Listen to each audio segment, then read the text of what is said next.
कार्यक्रम के देखैया छत्तीसगढ़ के जम्मू किसान भाई बहिनी हो, माया भरे जय जोहार, राम राम। बहुत बहुत स्वागत करत हो संगवारी हो आप मन के हमर कार्यक्रम कृषि दर्शन में।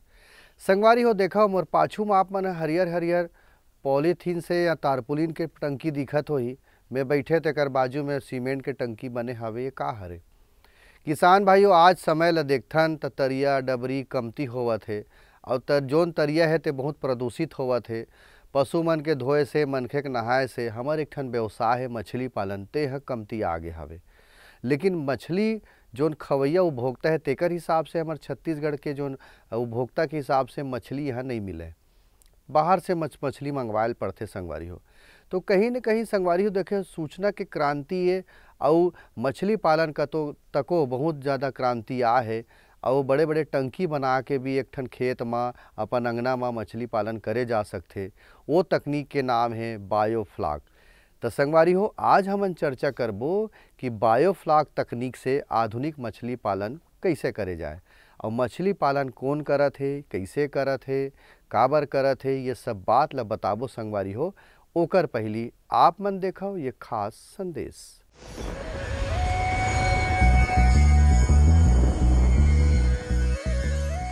खरीफ सीजन में जैसे धान की खेती होथे वैसी सोयाबीन की खेती भरी या उच्चहन भूमि में किसान भाई मन करथे।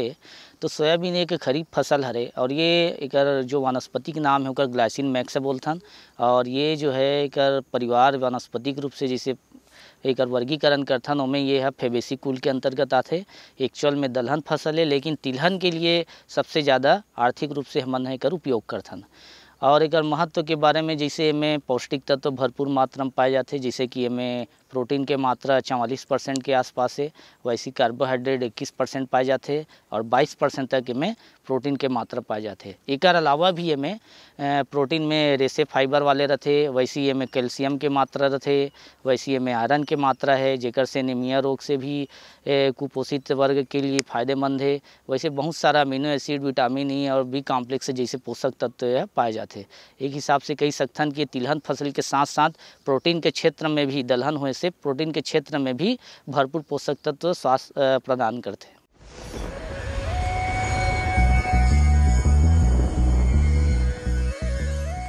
किसान भाई हो संदेश के बाद आवो चलन हमार कार्यक्रम ला शुरू करथन।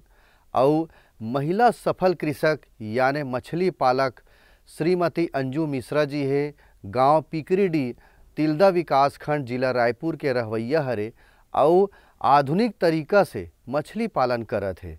तो सबसे पहली संगवारी हो आप मन डहाल ले ओकर से यही पूछत हन कि बायोफ्लॉक तकनीक से मछली पालन के का संभावना है छत्तीसगढ़ में और एकर का महत्व है। और बायोफ्लॉक विधि से मछली पालन करत हन तब और पहली तरिया में, डोंगरी में, पोखर में, छोटे छोटे डैम में इसे मछली पालन करन तो वो दोनों में का अंतर है, का नफा नुकसान है, ये सबो बात ला पूछत हूँ। और का कहा थे श्रीमती अंजू मिश्रा जी है, आवो संगवारी हो देखथन। जैसा कि आप देख सकते हैं 54 टैंक्स की बायोफ्लॉक यूनिट है मेरी, जिसमें कि 48 टैंक्स जो हैं वो 30,000 लीटर कैपेसिटी के हैं, 4 टैंक जो हैं वो 50,000 लीटर कैपेसिटी के हैं एवं 1 लाख लीटर का मेरा सेमी बायोफ्लॉक की यूनिट है। तो बायोफ्लॉक पद्धति के बारे में सबसे पहले मैं बताना चाहूँगी कि यह एक सघन मत्स्य पालन की अत्याधुनिक तकनीक है जिसमें कि बैक्टीरिया, यूजफुल बैक्टीरिया के झुंड या फ्लॉक द्वारा मछली के अपशिष्ट या मल को पुनः मछली के भोजन में परिवर्तित किया जाता है। यह तकनीक जो है वो बिल्कुल ही कंट्रोल्ड एटमॉस्फेयर में की जाती है। बायोफ्लॉक तकनीक एवं हमारी परंपरागत तकनीक दोनों में थोड़ा सा फ़र्क है। परंपरागत तकनीक में विभिन्न समस्याओं का हम लोगों को सामना करना पड़ता है, जैसे कि चोरी हो गई, वाटर पैरामीटर्स हो गए। आजकल जैसे हम लोग देख रहे हैं कि किसान खेतों में अत्यधिक मैन्योर या का उपयोग, यूरिया का प्रयोग कर रहे हैं, जिसका कि जल तालाबों में प्रवेश करता है वह मछलियों को दूषित भी कर रहा है, तालाब के वातावरण को भी दूषित कर रहा है। तो तालाब में हम लोग वाटर पैरामीटर्स को कंट्रोल नहीं कर पाते हैं। चोरी एक बहुत ही बड़ी समस्या है। बांध का टूटना, अत्यधिक वर्षा होने पे बांध का टूटना एवं मछलियों का भाग जाना, ये इन सभी समस्याओं से किसान या मत्स्य पालक बहुत ज़्यादा परेशान रहते हैं। किंतु बायोफ्लॉक तकनीक यह एक क्लोज्ड एटमॉस्फेयर में, क्लोज्ड कंपाउंड में की जाने वाली एक सघन मत्स्य पालन की तकनीक है। इसमें हम आप कह सकते हैं कि बहुत बड़े क्षेत्र में, तालाब में जितनी मछलियों का पालन किया जा सकता है, यह बहुत ही कम क्षेत्र में उससे ज़्यादा मछली का पालन हम लोग कर पाते हैं इस तकनीक में। इस तकनीक में चोरी की कोई समस्या नहीं है। हम लोग वाटर पैरामीटर्स को बहुत ही आसानी से उसको सुधार सकते हैं, उसको डे टू डे मॉनिटर कर सकते हैं, जिसके कारण कि यह तकनीक अब सभी किसान भाइयों के लिए बहुत ही ज़्यादा उपयोगी तकनीक है। अब बात आते किसान भाई हो कि बायोफ्लॉक तकनीक से हमन ला मछली पालन करना है तो कोनो मेर प्रशिक्षण लेल पड़ही का? और अंजू मिश्रा जी हा कहाँ प्रशिक्षण ली? इस काबर की नवा तकनीक है, हर कोई तो नहीं कर सके, तो जानकारी कहाँ से मिलही, कहाँ से प्रशिक्षण लीही और कहाँ से अंजू मिश्रा जी ले है प्रशिक्षण, ओकर बाद मछली पालन ल करत है? अब इहू संबंध में जानकारी ले लेथन। किसान बंधुओं, मैं ये बात बताना चाहूँगी कि पहले आज से लगभग 8-9 साल पहले मैं केले की खेती मैंने स्टार्ट की थी अपने फार्म पे, और केले की खेती भी बहुत ही अच्छी खेती है, इसमें कोई प्रॉब्लम नहीं है। लेकिन आंधी और मार्केट में अत्यधिक उत्पाद आ जाना, पेरिशेबिलिटी, ये सारे इश्यूज़ के कारण हमें कुछ समस्याओं का सामना करना पड़ा। तो इस दिशा में हमारा दिमाग चलने लगा कि कैसे अपनी आय को दोगुना किया जाए। ज़मीन तो उतनी ही थी, लेकिन आय को कैसे दोगुना किया जाए। तो बहुत से विषयों पर विचार करने के बाद में मैंने पाया कि मत्स्य पालन एक ऐसी तकनीक, ऐसी चीज़ है जिससे कि हम अपनी आय को निश्चित ही दोगुना कर पाएंगे।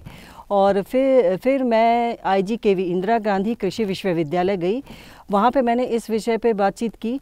तो फिर उस समय ट्रेनिंग, बायोफ्लॉक तकनीक पे ट्रेनिंग जस्ट आरंभ ही होने वाली थी। तो पहली बैच में मैंने मैनेज हैदराबाद द्वारा आयोजित होने वाली पहली बैच की ट्रेनिंग मैंने IGKV से ली। वहाँ के मत्स्य विभाग ने मुझे इस विषय पे ट्रेंड किया। प्रधानमंत्री जी का कौशल विकास योजना के 1.5 माह की ट्रेनिंग भी मैंने ली। तो इस 2 ट्रेनिंग द्वारा मैं पूरी तरह से प्रशिक्षित हो गई और मैंने बायोफ्लॉक यूनिट को चालू किया अपने। प्रशिक्षण पाने के बाद फिर मैंने मत्स्य पालन विभाग से भी संपर्क किया और उनसे इतनी बड़ी यूनिट स्थापित करने के लिए मुझे थोड़ी सी आर्थिक मदद की भी आवश्यकता थी। तो यह आर्थिक मदद मुझे मत्स्य पालन विभाग द्वारा प्रदान की गई, जिसके मदद के कारण ही मैं ये 54 टैंक्स की यूनिट को स्थापित कर पाई।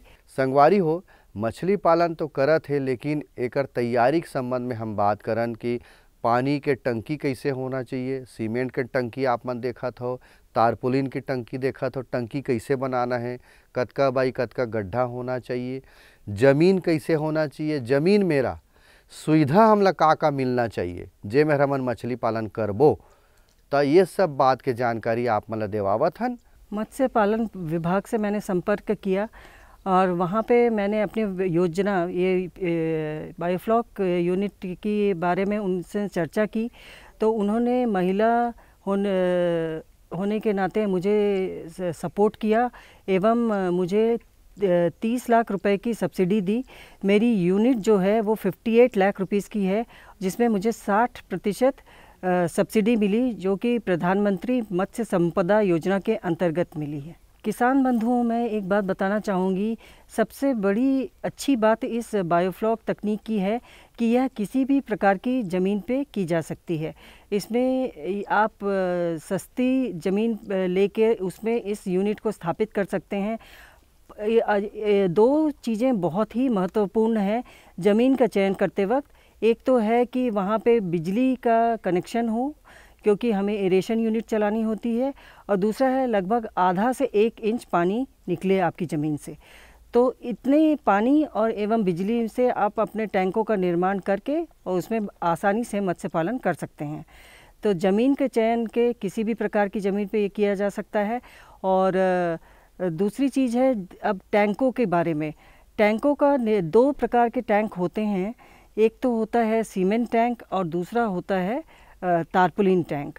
तो अगर लंबे समय तक चलने वाला सीमेंट टैंक होता है, थोड़ा सा इसमें अधिक पैसा लगता है, किंतु तारपुलिन टैंक थोड़े सस्ते पड़ते हैं। तो किसान बंधु अपनी आर्थिक स्थिति के अनुसार तारपुलिन टैंक से भी मत्स्य पालन चालू कर सकते हैं। बायोफ्लॉक टैंक के निर्माण में सबसे महत्वपूर्ण बात है टैंक का स्लोप। टैंक निर्माण के लिए जैसे है कि 30,000 लीटर का टैंक यदि आप बनाते हैं तो 6 मीटर उसका डायमीटर 6 मीटर होगा, हाइट होगी जो होगी वो 4 फीट होगी, एवं जो सेंटर में आप स्लोप देंगे वो लगभग 1 से 1.5 फीट का आप दीजिए, जिससे कि स्लज जो है, स्लज मतलब मछली का अपशिष्ट या मछली का बल, वो आसानी से हम लोग रिमूव कर पाएँ। तो ये एक बहुत ही महत्वपूर्ण बात है। बेस जो है वो बिल्कुल ही सॉलिड, माने सीमेंट टैंक में जो है वो लगभग आप समझिए कि जैसे छत का निर्माण किया जाता है उसी मटेरियल को यूज़ करके आप बेस का निर्माण करते हैं। तारपुलिन टैंक्स की विधि दूसरी है, उसमें सॉलिड खुदाई करके जब तक सॉलिड ज़मीन आती है उसके बाद में उसके ऊपर रेत डाल के फिर आप टैंक को 1 से 1.5 फीट का स्लोप देते हैं।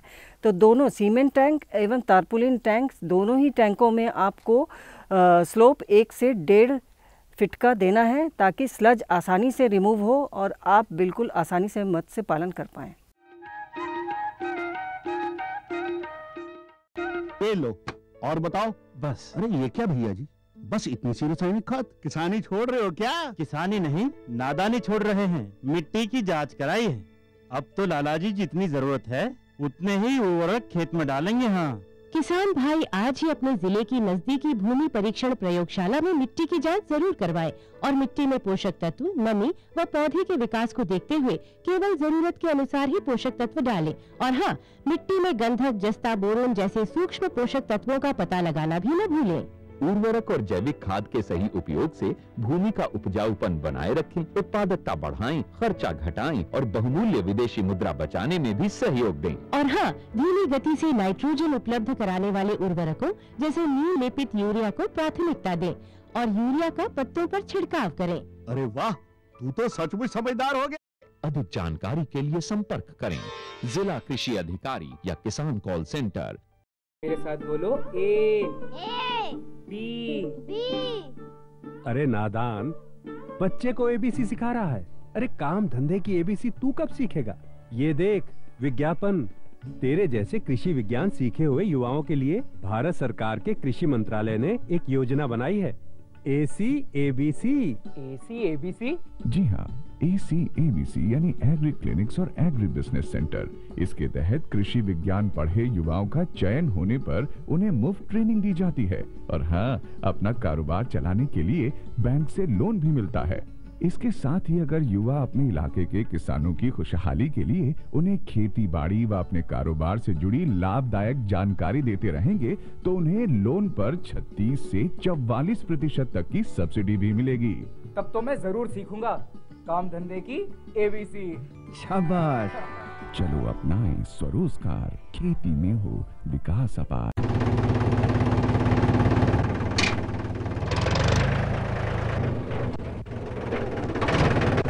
अरे हरकू वाह, बीज, कीटनाशक और आज खाद भी।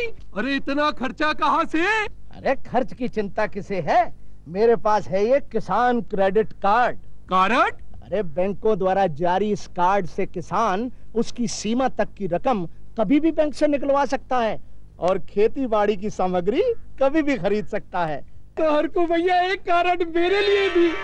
किसान क्रेडिट कार्ड के लिए नजदीकी बैंक से संपर्क करें और पाएं ढेर सारे लाभ।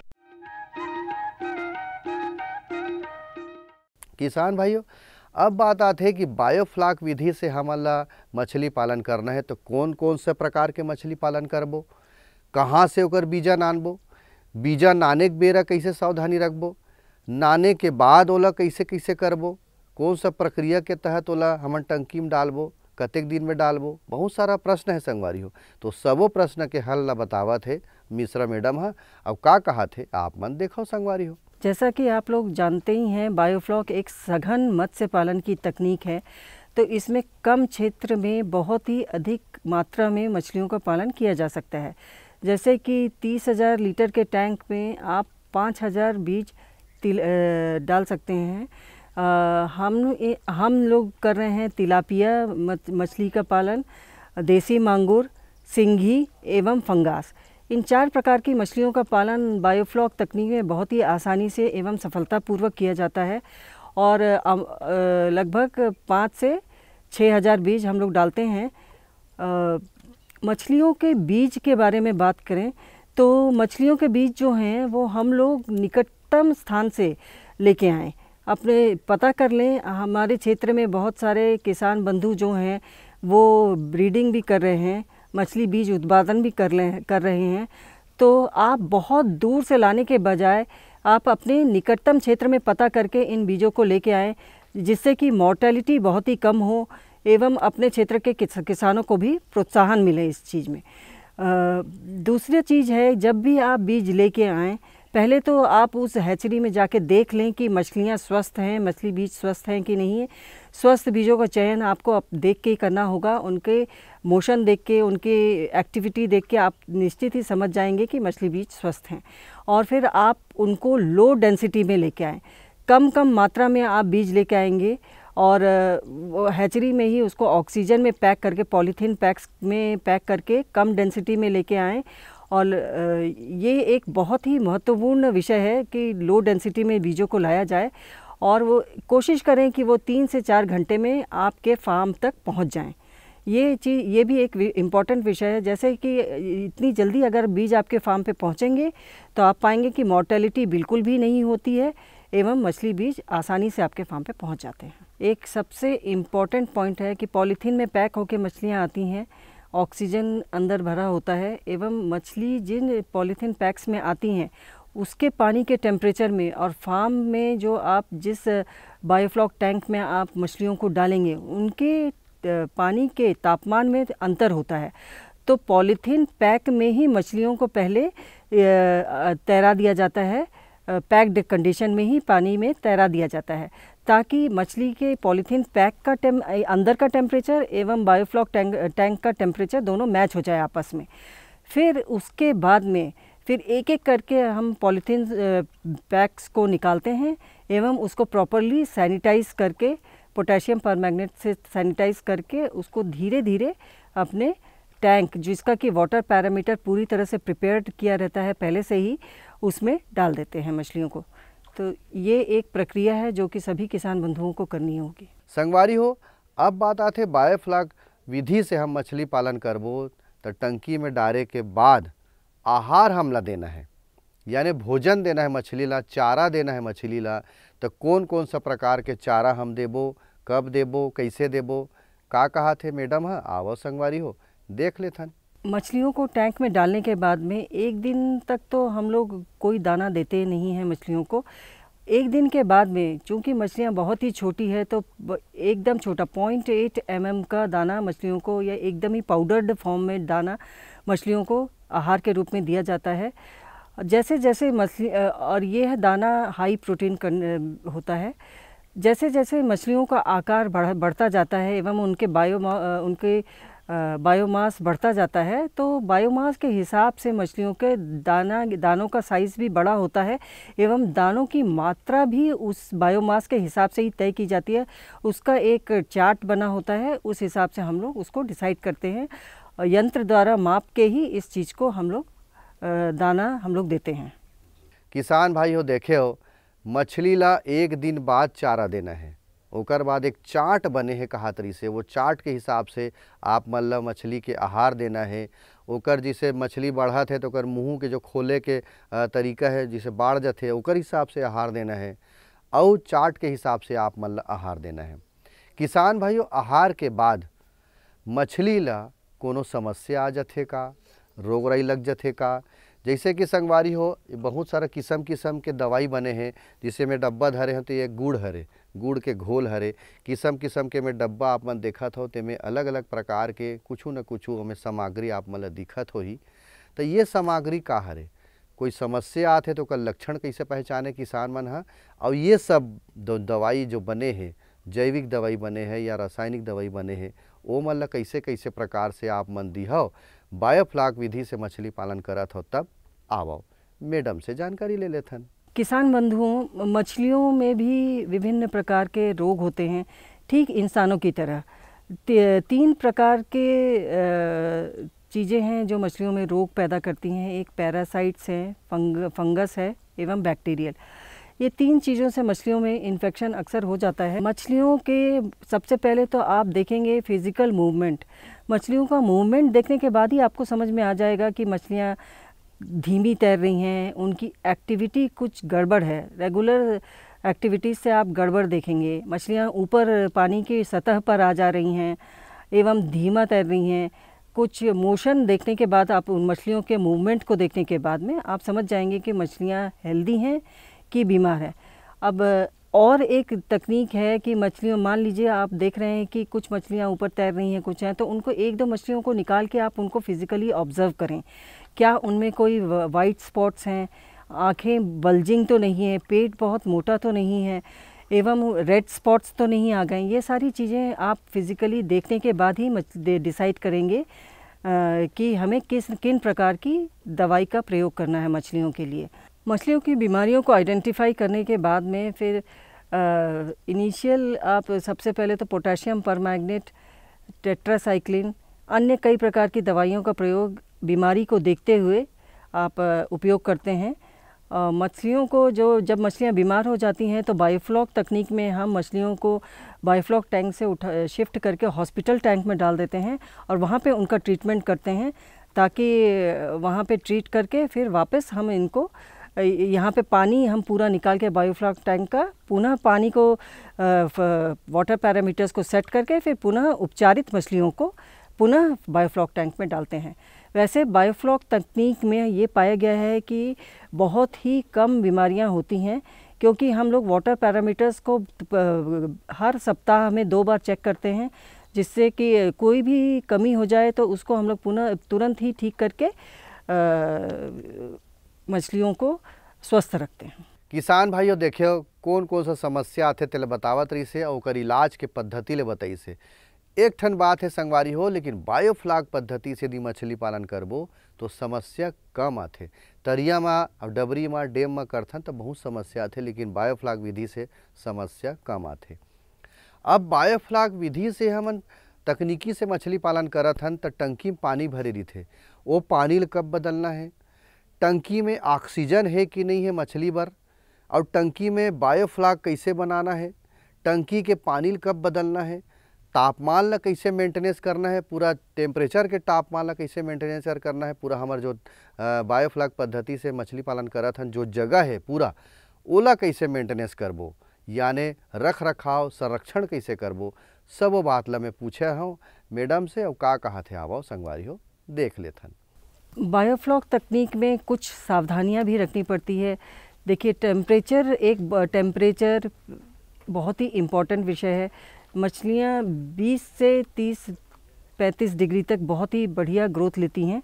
तो ये टेम्परेचर छत्तीसगढ़ में दे पाया गया है कि मत्स्य उत्पादन के लिए टेम्परेचर एकदम उपयुक्त रहता है। मत्स्य पालन के लिए बढ़िया टेम्परेचर रहता है, और इस टेम्परेचर को मेंटेन करने के लिए मात्र 1 या 2 महीने ठंडी के सीज़न आता है यहाँ पे, तो उस समय ही हमें थोड़ी बहुत देख रेख करनी पड़ती है। तो ऑक्सीजन द्वारा या ये आप जैसा कि आप देख सकते हैं यहाँ पे नेट लगी हुई है, ग्रीन नेट लगी हुई है, तो इस ग्रीन नेट को या तो हम गिरा देते हैं और या उठा देते हैं, इसके द्वारा भी टेम्परेचर हम कंट्रोल करते हैं। ऑक्सीजन को बढ़ा के घटा के भी मछलियों को स्वस्थ रखा जाता है। और पीएच एक बहुत इम्पॉर्टेंट पॉइंट है। पानी का पीएच हम लोग देखते हैं, पीएच जो है वो 6 से 8 पीएच होना चाहिए। और टीडीएस ये बहुत इम्पॉर्टेंट विषय है, तो पानी का टोटल डिज़ोल्व सॉलिड ये देखना बहुत ज़रूरी है। तो ये सारे वाटर पैरामीटर्स हैं जिसका कि एक चार्ट बना हुआ है और इसको आप ट्रेनिंग के द्वारा बाद पूरी चीज़ें सीख जाते हैं एवं इन पैरामीटर्स को सेट करके आप आसानी से कर सकते हैं। कोई भी जानकारी यदि लेना है संगवारी हो, रायपुर जिला में हाबो तो इंदिरा गांधी कृषि विश्वविद्यालय है, हर जिला में मछली पालन विभाग है और व्यक्तिगत संपर्क यदि आप मन ला करना चाहत हो तो पिकरीडी में मिश्रा जी के फार्म हाउस आवे, वहाँ आके आप मन संपर्क कर सकत हो और योजना के बारे में, मछली पालन के बारे में आप मन जानकारी ले सकत हो संगवारी हो। तो जाए के बेरा हो गए है, अवैया बेरा आप मन संग गोड़ बात करे बर एक नवा विषय लेके फिर आहूँ संगवारी हो। तब तक आप मन बने बने रहो, अपन स्वास्थ्य के प्रति ध्यान देवो और लोग लइकल पढ़ावो, पर्यावरण के प्रति जागरूक रहो। ये सब बात लोग बोलते हुए आप मतलब शुभकामना देते हुए जोहार भेंट करत हूँ। जय जोहार।